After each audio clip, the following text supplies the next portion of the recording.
یادته با صدای شاعر استاد احمد حجتی.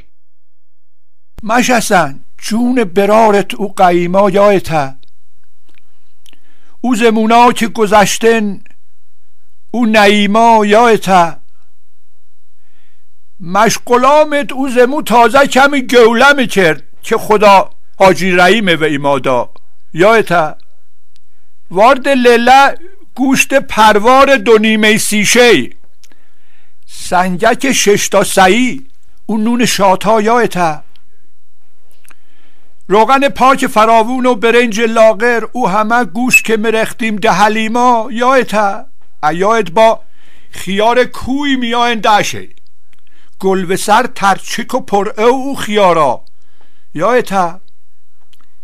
کیسه که شنی مسون هیکلت کیسه کرد،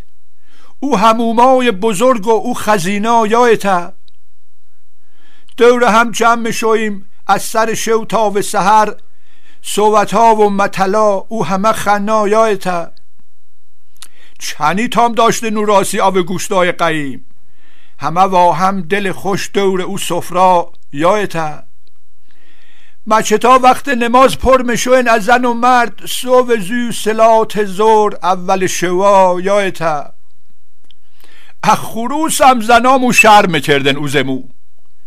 ایسوش سلک و چجوره ای هجاوا یادته،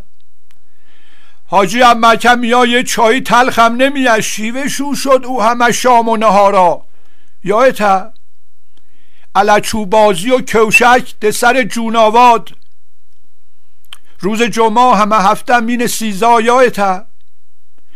که اوسه ای همه ماشین ده خیابونا بی، کجا رفتن شیوه شو شد او درشگاه یادته،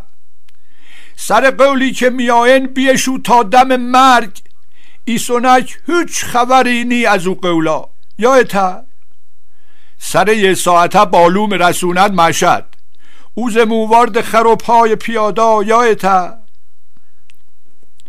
مردکه پاش لو گوره ریش واتیق مزنه، ریش